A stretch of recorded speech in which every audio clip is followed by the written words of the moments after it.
Après 2 premiers jours usants pour les nerfs, cette course transatlantique est bel et bien lancée. Les 28 skippers ont franchi le waypoint Share the Ocean, une bouée virtuelle jeudi soir, et ont pu retrouver du vent et de la vitesse. Là, on est à 25 nœuds. Je vais vous montrer dehors. J'ai essayé de pas trop me mouiller. Ça envoie et c'est génial. Après une nuit compliquée, là c'est plutôt pas mal. Regarde.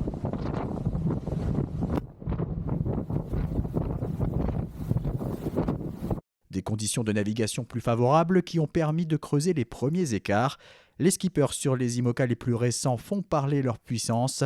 C'est le cas de Jérémy Bayou sur Charal, premier à franchir le waypoint, de Charlie Dalin sur Massif, de Nicolas Lunven sur Holcim PRB ou encore de l'Allemand Boris Herrmann sur Malaysia.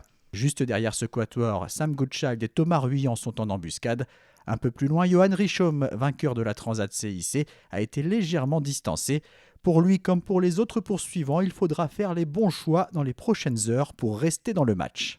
Il y a plusieurs choix. Déjà, des modèles météo qui ne sont pas du tout d'accord sur la situation. Donc, il va falloir que ça se décante dans les 24 prochaines heures. Voilà.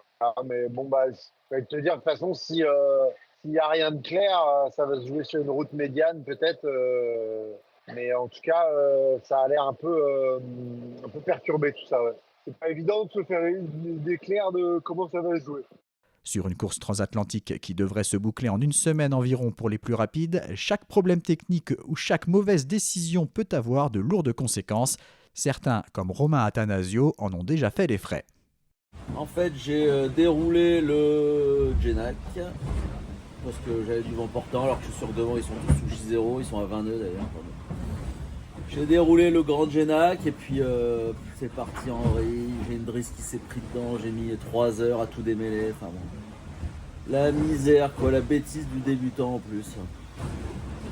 Donc ça c'était un peu la misère. Et donc maintenant voilà, je suis sous le Genac dans 8 nœuds de vent. Oh là là. Alors évidemment ils sont partis loin, je sais pas comment je vais les rattraper. Bon, on verra. De toute façon, avant le Vendée Globe, je fais toujours une course de merde. J'ai l'impression que ça va être celle-là. Au classement de 17h ce vendredi, c'est Boris Herrmann qui est en tête avec 7000 d'avance sur Charlie Dalin. Nicolas Lunven est en 3e position à 9000 du leader. Sébastien Simon est 10e à 68 000 de Boris Herrmann.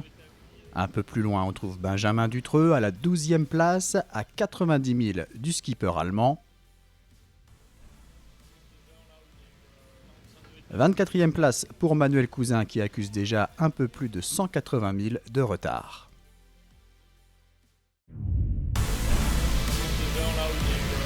Ça doit être à